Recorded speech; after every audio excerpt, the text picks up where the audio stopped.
Let's say you have a nice empty bookshelf. You go to the library, take out a few books, bring them home and put them on your bookshelf. You read all of them, and you just forget to pack one up when you go to return them. The book stays on your shelf. You go get more books from the library. You put them on your bookshelf. You read them, and then you forget another when you go to return them. If you keep doing this, eventually, your bookshelf that started out as empty and shouldn't have any books on it becomes full, and you don't have any room to put the books you just got from the library. A memory leak is similar. When writing in very low-level languages, you have to actually allocate memory, and then you have to release it when you're done. If you forget to release memory, it just stays there locked by your application, but not doing anything useful. If this happens in some looping process, you will keep doing it over and over again until your system runs out of memory. All the top-level posts are pretty good, but I like this one best. Books. Data is such a nice, apt explain-like-I'm-5 analogy. I assume you're talking about memory leaks in a computer. Memory leaks. When a program allocates memory, which means it can't be used for anything else, then doesn't deallocate it, freeing it up for others to use. Over time, more and more memory will be marked as unusable for other programs until it's all used up. Is there any way to empty it back? You're an elementary school teacher with a bunch of scissors, but only enough for half the class. Students can come up to borrow them when they need. Most of the time the kids give the scissors back when they're done, but sometimes they forget. Some kids will even forget to give theirs back and come ask for a second, or third, pair. If this keeps happening, eventually you don't have any scissors to give out when asked. You will, however, always get them all back at the end of the day when the kids go home, but by that point a bunch of the kids might have failed to do their work for lack of scissors. So, the teacher is the operating system and the scissors are the RAM, memory. Programs ask for RAM. The OS gives it out, but it's not always returned when the program is done with it. If this keeps happening, eventually the computer, oxygen monosulfide, has no more RAM to give out to programs that ask for it and everything grinds to a halt. If you close the bad program, the OS will know that RAM is obviously free again, but as long as it's running it will constantly be reserving RAM and then forgetting it's reserved it, and likely asking for more. It's supposed to be a loop, but when it breaks, that's the leak.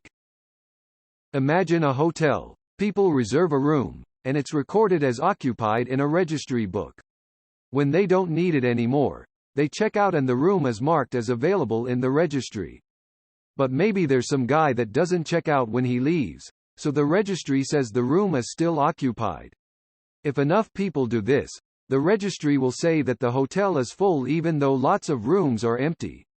Similarly, when a program needs some of your computer's memory, it reserves a chunk of it and then, when it doesn't need it anymore, it releases it and makes it available again, and the computer keeps a record of all this. If programs don't release the memory when they're done, the record eventually says that there's no memory left, even though large chunks of it aren't being used. If the programming language requires that you need to manage allocating and deallocating the memory yourself, and you forget to deallocate what you've allocated when you're done with it, you have a memory leak.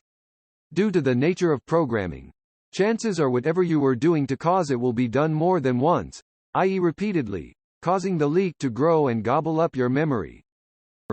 I have that in my freezer. Every time I eat one bread I leave the crust parts in the bag in the freezer. So that just occupies a bit of space there. Well, the next bread still fits, and also the next, but after a while, it gets harder and harder to find place for a full bread, because the space is taken by the leftovers from the old breads. It leaks freezer space, so to say. This freezer space is my computer memory and the new breads are programs being started and closed every time. Until someone gets rid of the old bags of leftovers, my computer has more and more problems to start in new programs. Suppose you have a bag of apples. I ask you to give me an apple, and you do. Then I give the apple back. I ask for an apple. You give it to me. I give it back. I ask for an apple. You give it to me. I ask for an apple. You give it to me, I give it back. Notice the difference? That's a memory leak. When a computer program runs, it asks the computer for some memory, and when the program is done with the memory it tells the computer, so the computer can use it for something else. But, every once in a while a program won't release the memory. The program just continues to hold on to the memory, and then asks for more.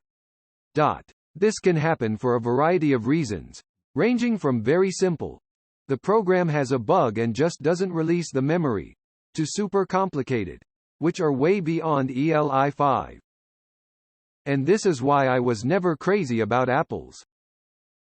Imagine you have a group of buckets. You take a bucket, so now there's one less bucket available. You're done with the bucket, but don't put it back where it was before and you forget about it. You now need a bucket again, and instead of using the one you have, you take another one from the remaining buckets. You only remember the one bucket, but you never returned the last one, so 2 buckets are missing from the group now. When a program needs more RAM, it asks the operating system. The OS goes, "There you go, here's your XKB of RAM, they are at address Y." The program has to always remember that address Y to know where the memory it needs is in order to use it. If it doesn't need that memory anymore, it can just tell the OS, "You know that RAM at address Y you gave me? You can have it back now." If a program forgets the address Y, it has no way to use the RAM and has no way to tell the OS to have it back, so that memory is leaked and can't be used for anything until you close that program. Another way to leak memory is when the program is done with the memory and doesn't use it, but forgets to tell the OS and asks for more next time it needs to do the thing. Programs use memory to store all the data they need. Since computers have multiple programs running, they need to reserve tiny boxes of memory to avoid other programs from using it. Memory leak is referred when a program finishes needing some of the boxes, but does not revoke the reservation. As the program runs for a long time, they could repeat this process over and over, increasing the amount of memory reserved by the program, hence also reducing the amount of memory available for all other programs. In a computer program, you have to allocate RAM, short-term memory, for the program to run. For instance, if you want to show a picture, you'd ask the operating system to grant you some memory. You get the memory, you put the picture there and do whatever you wanted to do with it. Now you're done. You don't need the picture anymore, so you can give back the RAM, so it can be reused. Modern programs are very, very, very complex. Modern languages and programming tools help programmers handle this complexity, but every program still has bugs. One class of bug is the memory leak. It is when the program does not free some RAM after it is no longer actively needed. So over time, the program takes up more and more RAM even though it doesn't really need it. It just forgets to give back some, probably small, amount after certain situations. The program needs memory to do things. The program asks the manager, aka OS, to give them some. For now, the program now has enough memory. Later, the program forgets to give the memory back, causing a memory leak. That memory will be wasted. In some situations, the manager may fire the program, which will crash it. This is crazy. I just explained this to my wife an hour ago because I'm fixing up memory leaks at work. Here's how I explained it to her. With software, it's incredibly easy to abuse the computer's resources if you don't know what you're doing. You could end up eating all the resources and cause it to crash. Because computers are really good at doing the same thing over and over again, but just really fast, you can very easily find yourself in a situation where you've used everything up. Depends on the language, but the programmer is responsible for making sure they give the resources back to the system when they're finished using them. Even in languages where this stuff is supposed to be handled for you, there are still situations where you could use up all the resources, and you have to know how to recognize them. Random access memory. 2 forms. Stack. Fast and temporary-ish. Heap. Fast and long-term. Interacts robustly with the stack. The stack clears rapidly and is overwritten easily. The heap is managed. SSD or a high-speed hard drive. Fast AF yet irrelevant to the end stage problem. Forgetting to clear the stack while the heap overflows creates a performance bottleneck. Inefficient garbage collection creates a bottleneck on the stack or the heap. If the stack overflows, that is really, really bad. If the heap overflows, that is really, really bad. The explainlikeimfive is: don't pour 10 plus or an infinity of gallons of water into a 5-gallon jug. The buildup of data that is not properly handled will eventually result in inefficient and overloaded random access memory. Up to and including the crash of an entire computer system, that is preceded by a rapid slowdown. If anyone way more intelligent than me wants to correct me, then please do. Memory equals water in pool. You are the program. You jump in pool and get out. You take a small amount of the water with you and it never goes back in. You never get to use it again. It is just gone. Get in and out enough times and your water levels go down to a noticeable degree. Same thing happens with a program with a memory leak. Imagine someone says, "I'm gonna need 20 minutes of your limited time to explain this concept to you. But not now. Just set them aside for me. I'll be back later to explain." Then he gets busy and forgets to come back later. But you still set those 20 minutes aside.